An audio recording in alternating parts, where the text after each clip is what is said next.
thing about self-discipline is that it is necessary for everything you do in your life. You have to be self-disciplined. Working out, you got to work out every day. You got to stay in shape. If you don't stay in shape, you die. When I'm working out, I always do one extra rep, one extra set, because it's a promise I kept to myself. But working out might not be a priority for every single day because you've got things going on in your business world and with your family and all that. So guess what? It's a priority for my life, so I do it in the morning before my day even starts. If you change your mindset and really focus it on what discipline really is, you start to welcome discipline. You welcome self-discipline into your life. And here's the biggest thing. It's a pattern. It's a pattern I keep of me. I always do a little extra. I always go the extra inch. And the quickest and easiest place to do it is the gym. Because I can always grab one more weight, one more set. And here's what it does. It shifts your identity. The benefit of discipline in my eyes has always been that through discipline, I get things done. I do it in the morning before my day even starts. So I can still handle the priorities for the day, but I got my workout done. So long term, I look up in a year and I'm not out of shape and breathing hard when I go up in the stairs because I maintain that discipline on a daily basis. Most people go through life never discovering what their talents are. Most people never develop their talents. You need to tell you, no more snacks, no more desserts, no more TV, we working out now. They have skills and abilities, but if you don't nurture them, if you don't develop them, they will never serve you. Your gifts can take you many places if you develop your gifts. The best gifts come from the bottom. I value myself enough to give 120% or don't do it. And that if you decide that my life deserves my developing this what I do well. Why are you only giving 50%? What's wrong with you? I grant you that if you begin to work to develop your gifts, you'll develop a strong sense of happiness. You'll get a larger vision of yourself, because part of beginning to get a larger vision of yourself, all of us need some area of our lives where we can have a feeling of competence. When other folk are having a good time, you've got to have the strength of character. You need to tell you that you owe you something. As you begin to develop and expand your skills and your talents and your vision of yourself, you will always be in control of your destiny. I want freedom. And for me, disciplining myself means more freedom.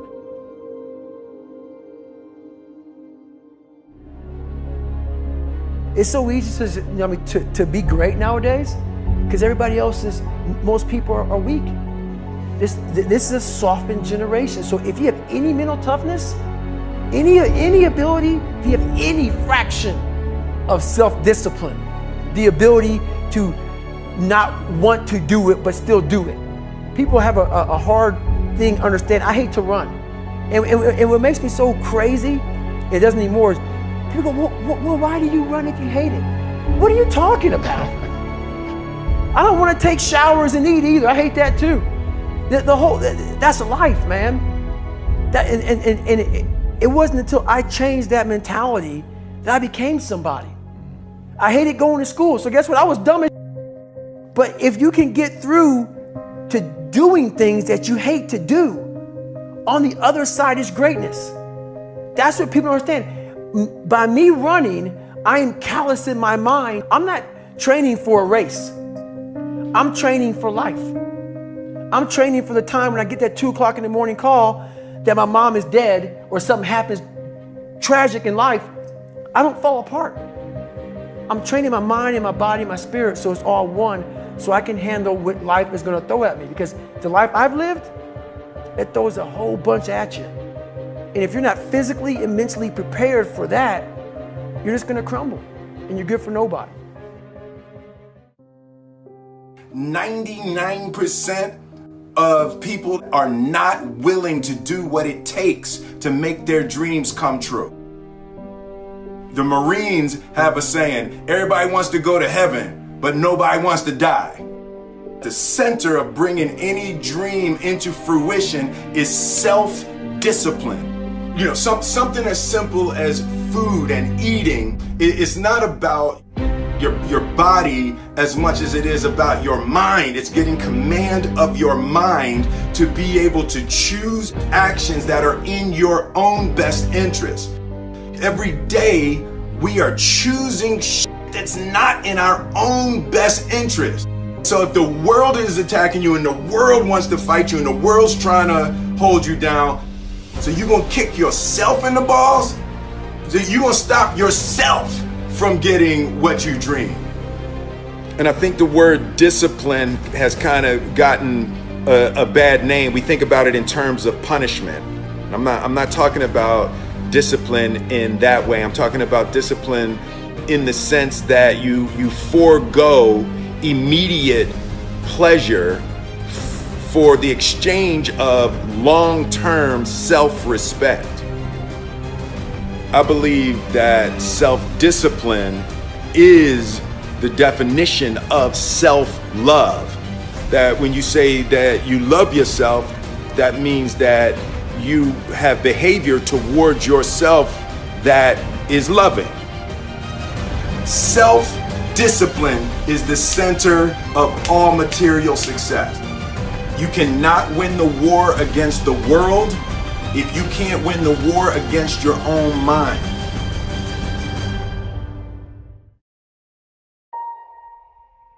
Self-love is when you say to yourself, oh man, look, I know you and that girl got a real connection. I know y'all vibe, but that's your girl's cousin. So I love you too much to let you do that. It's like you say to yourself, hey man, look, I know you want to eat that pizza and it'll be really good, but I can't let you eat that, man, because if you eat that pizza, you're going to feel like shit, and I love you too much to let you eat that. Self-love is, hey, look, I know you got a test on Monday, and I know you really want to go out with your friends. It's Saturday night, you want to go out, but if you fail that test, you're not going to feel good about yourself. I love you too much to let you go out tonight. Self-discipline is self-love.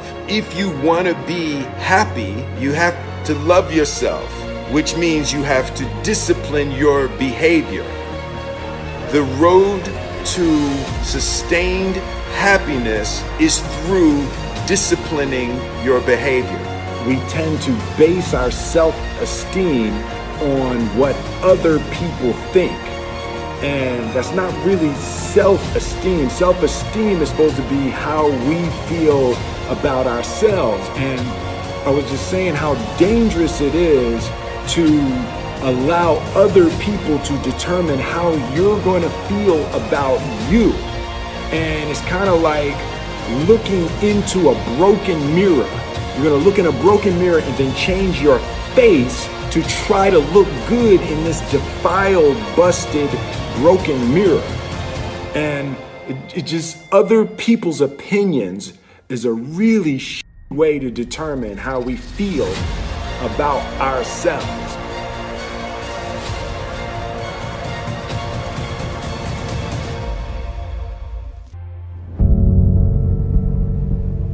Life can be brutal. Life can be unforgiving. If I had to sum up in one word the difference between the greats and the average, the difference between the successful and the nobodies of the world, one word, one attribute to describe the difference: discipline. If you don't have the discipline, you can forget about the trophy. You can forget about the success, the greatness. All champions have discipline. It's the discipline to work hard.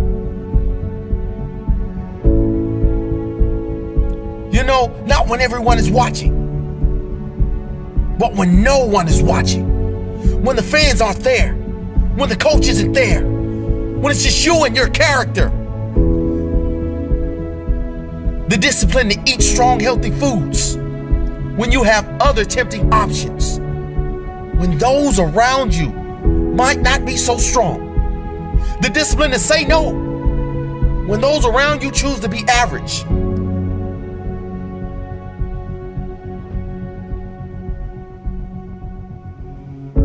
The discipline to keep going when it hurts. Because life doesn't give you what you want, it gives you what you deserve. And if you haven't worked for it, if you haven't sacrificed for it, if you haven't given your all, then you don't deserve it, and you won't get it. Push through the pain. On the other side is growth. When pain comes, that means it's time to show character. Show me your character. Remain disciplined. Stay strong. When it all seems hopeless, keep plugging away. Nothing can stop you if you don't stop for anything. Don't stop for anything. Never break your discipline. Remain faithful to yourself and your vision. When it gets painful, push harder. Push through the pain. You gotta have the discipline to do 11 when your opponent stops at 10. The discipline to keep going when it hurts. Because life doesn't give you what you want, it gives you what you deserve. And if you haven't worked for it, if you haven't sacrificed for it, if you haven't given your all, then you don't deserve it, and you won't get it. Show your character. Remain disciplined. Stay strong. Don't say why the pain. Don't say why me. Say try me. Say, is that all you've got? Give me more. Keep plugging away when there seems to be no hope of victory. When you don't see the results, hang in there. Be strong. Be brave. Remain disciplined. And your time will come.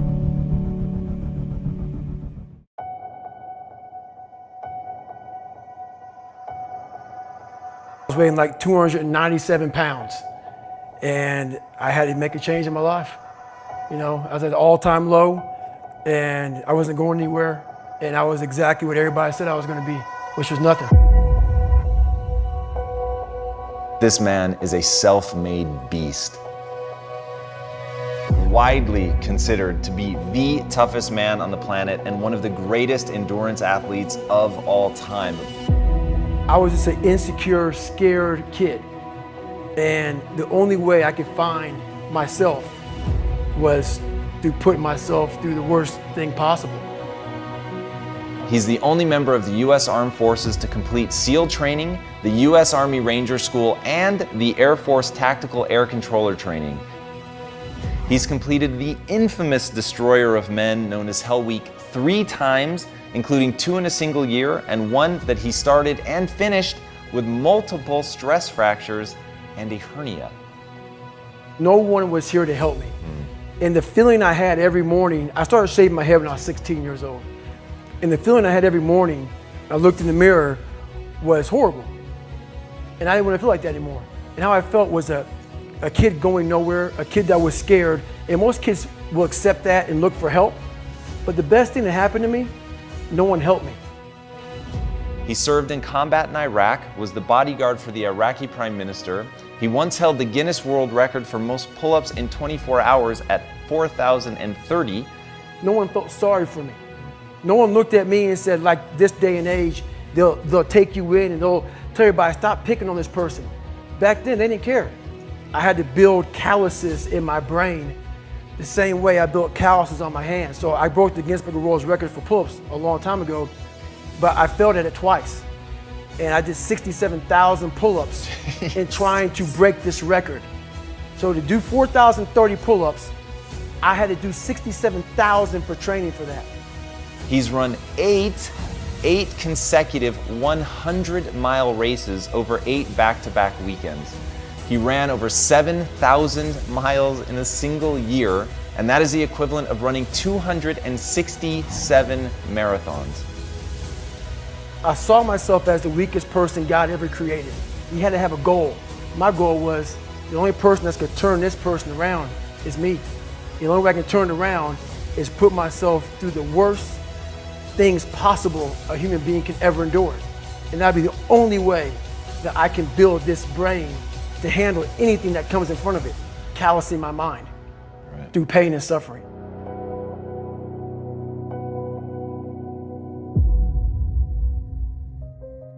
The only way you're ever going to get to the other side of this journey is you have got to suffer to grow. To grow, you must suffer. I'm afraid of my shadow. How can I overcome that? Go in the military, get your ass kicked, do things you hate to do, be uncomfortable every day of your life. Roger that. I'm not the smartest kid in the world. Okay. Instead of somebody saying, oh no, you're smart. No, don't say that to yourself. I said to myself, no, I'm a dumb motherfucker. Okay, roger that. How you get smarter? Educate yourself. So the things that we run from the truth. We're running from the truth, man. So the only way I became successful was going towards the truth. As painful and as brutal as it is, it changed me. It allowed me to become, in my own right, who I am today. If you can, for the rest of your life, live inside of yourself, stop listening to people who are calling you fat, gay, transsexual. Everything that is makes no sense. All these insecure people putting their insecurities on you, you gotta flush it out. You gotta just be whoever the hell God or whatever the hell you believe in. If you believe in nothing but yourself, I don't care what it is. You gotta take everything and throw it away. You have to believe in one thing, and that is yourself.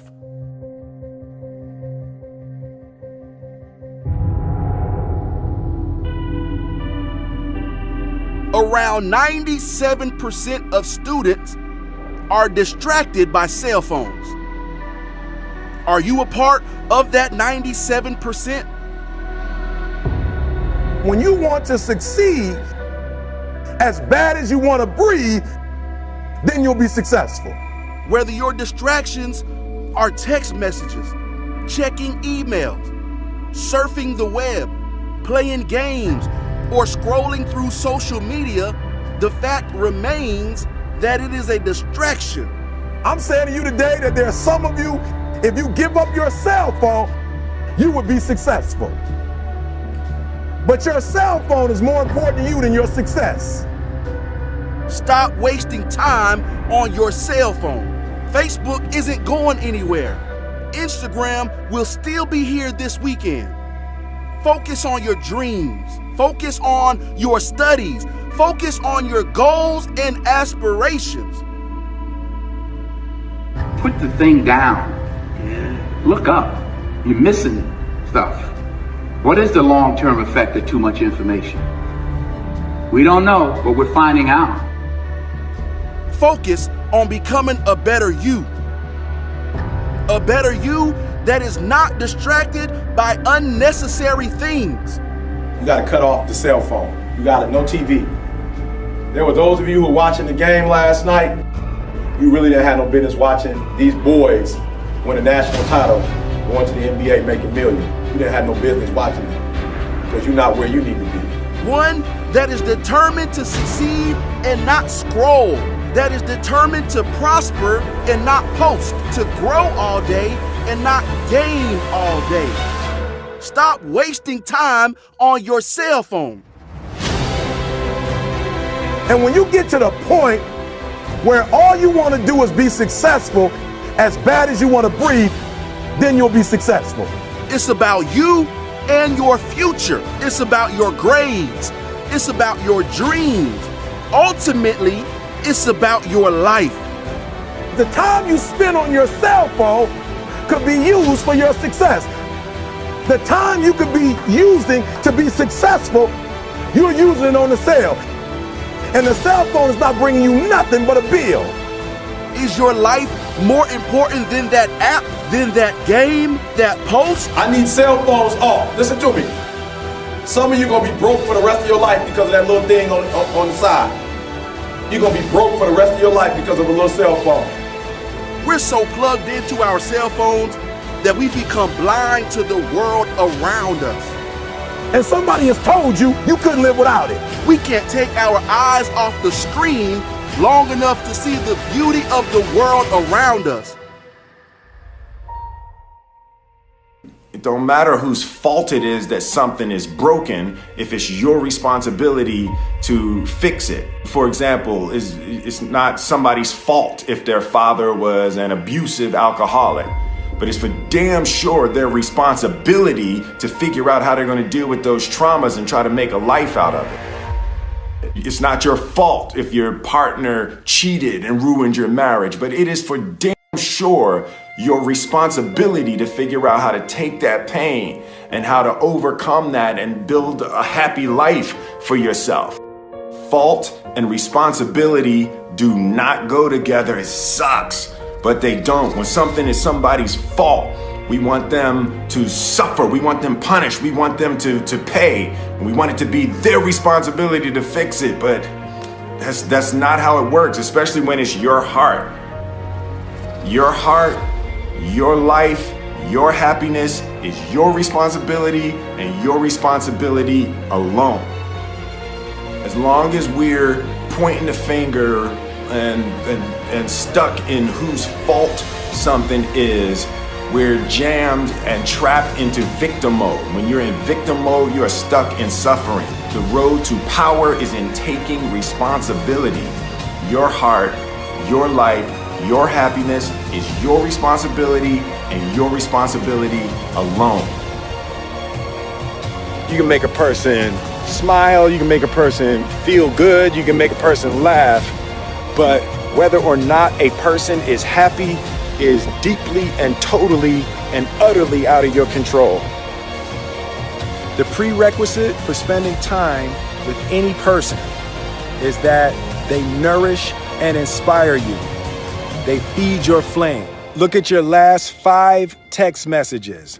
Are those people feeding your flames or dousing your fire? Put your phone down for just a second and look around. Look to the people around you.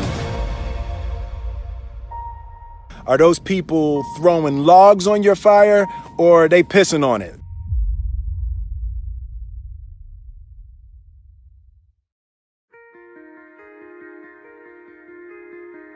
I want my life, I want my work, my family, I want it to mean something. And it's like, if you are not making someone else's life better, then you're wasting your time. The separation of talent and skill is one of the greatest misunderstood concepts for people who are trying to excel, who have dreams that want to do things. Talent you have naturally. Skill is only developed by hours and hours and hours of beating on your craft. You don't try to build a wall. You don't set out to build a wall. You don't say, I'm going to build the biggest, baddest, greatest wall that's ever been built. You don't start there. You say, I'm going to lay this brick as perfectly as a brick can be laid. There will not be one brick on the face of the earth that's going to be laid better than this brick that I'm going to lay in this next 10 minutes. And you do that every single day. And soon you have a wall. And soon you have a wall. And I think psychologically, the advantage that gives me over a lot of people that have been in competition with in different situations is it's difficult to take the first step when you look how big the task is.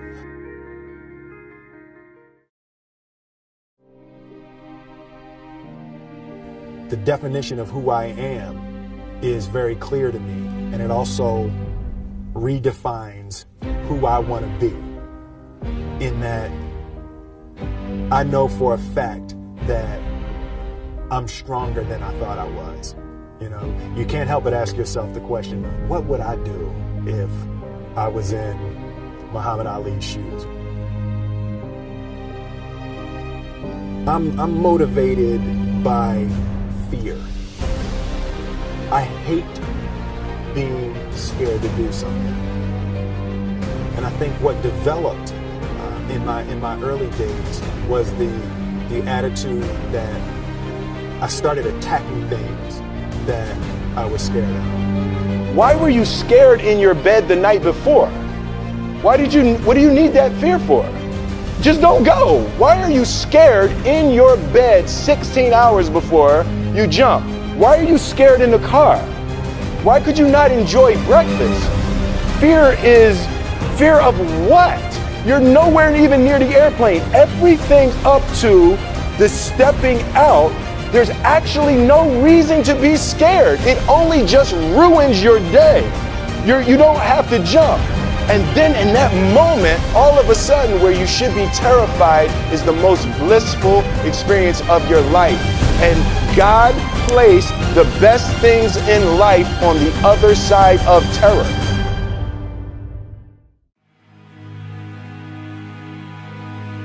And they had the nerve to count you out. That's because they didn't understand that your motivation would never let you stay down for the count. It's times like these that we separate the real from the fake. And when it's like you can take a punch and bounce right back because you understand and know exactly what's at stake. It's times like these that we separate the real from the fake. And when it's like you can take a punch, bounce right back because you understand and know exactly what's at stake. It's money time, baby. And this is for all of the marbles. It's put up or shut up. Survive in advance, win or go home. And that's why you spend all those hours grinding. That's why you spend all those hours pushing yourself to the limit. You spend all those hours running. That's why you spend all those hours sacrificing. You spend all those hours sweating because you know there will be no time for regretting, fretting, or letting yourself or your teammates down. See, you are bound and determined to enter into the realm of greatness that's reserved for you and only you. And so if the day ever comes that you're tired enough to quit, then I need you to act like a car with 4 flats and retire. I don't think you heard me. I said, if the day ever comes that you are tired enough to quit, then I need you to act like a car with 4 flats and retire. Next level success is reserved for those that are willing to not start counting the reps until it starts hurting. Not start counting the shots made until their arms are dead tired. Not start counting the sprints until they're already breathing hard. I heard a wise man say, it hurts, but it works. I say when it hurts, then and only then will you start receiving the perks, the accolades, the attaboys, the attagirls, the great jobs, the alley-oop lobs, the celebration parties with the lobster and shish kebabs, the hoisting of the banners, the sizing for the rings, the smiles, the hugs, and all of the love and respect in between. See, some of you out there, you in the dark. And you know what I need you to do for me when you're in the dark, right? Turn the lights on when I'm talking to you, because I don't think you heard me. I said next level success is reserved for those that are willing to not start counting the reps until it starts hurting. Not start counting the shots made until their arms are dead tired. Not start counting the sprints until they're already breathing hard. So just when they think you're about to throw in the towel, that's when I need you to recall all of the days that you went that extra mile. All of them days that your friends said you were foul, when you said you couldn't hang out because you were dialed in. You were locked in. You were in a zone. So you had to be strong because you knew the day would come when you would have to show the world that you could overcome any adversity, any obstacles, any hardships, any setbacks, because you were prepared for any and everything. And you understood that it would be impossible to run with them cheetahs when you're walking with the turtles. You understood that it would be impossible for you to run with the cheetahs when you were walking with the turtles. So your mindset is that of a track star, and that gives you the mental strength to leap over life's hurdles, to power through the speed bumps, to push through the roadblocks, and continue to grind past any and every obstruction that attempts to deter you from your ultimate goal of next level success. So the stresses of the world, you laugh at them. The dreams they say are out of your reach, you grab at them. The things they say you can't achieve, you take a stab at them. And when the bullies of life try to knock you out, you stick and move and you jab at them. I said the stresses of the world, you laugh at them. The dreams they say are out of your reach, you go and grab at them. The things they say you can't achieve, you take a stab at them. And when the bullies of life try to knock you out, you stick and move and you jab at them. And on the rare occasion that you take a punch from life and it knocks you down, you dig deep And then you dig deeper. And then you dig even deeper. Because you understand that this is the moment to pick yourself up. Push through with determination and grit. Because of all your resiliency, commitment, hard work, perseverance, you have now put yourself in position to show the world that you got that dog. And your inner dog has no quit. I said this is the moment to pick yourself up and push through with determination and grit. Because of all your resiliency, commitment, hard work, perseverance, you have put yourself in a position to show the world that you got that dog. And your inner dog has no quit. I hated jumping out of airplanes. I hated shooting guns. I hated the job as a Navy SEAL. But I did it because I wanted to change myself. Everything I do, I'm not really comfortable doing. But if you choose to go that route, to go be a Navy SEAL, you might as well go be the hardest mother in the world. Because if you're choosing to do something, you have two routes. You can go there and be a little weak person and get through barely, and that's your reputation. Or you can go through the hardest guy you can possibly be, and that's your reputation. So my whole thing is, if you're gonna choose to open that door in Iraq or Afghanistan, open the mother and go in hard. Because they're gonna remember you by slowly opening it and peeking in. So if you're gonna open it, and you made the mind to open it, don't crack it open. Open the door, go in. That's with life. If you're choosing to do something, attack it. Because they're gonna remember you as not attacking it. So I want to be remembered. You can hate me, but there's one thing you can't say about me. I didn't attack it. So that's the mentality to have. If you're gonna do something, you might as well attack it, because you can do it anyway. Right. Who on this earth would still be going right now? You are. You are.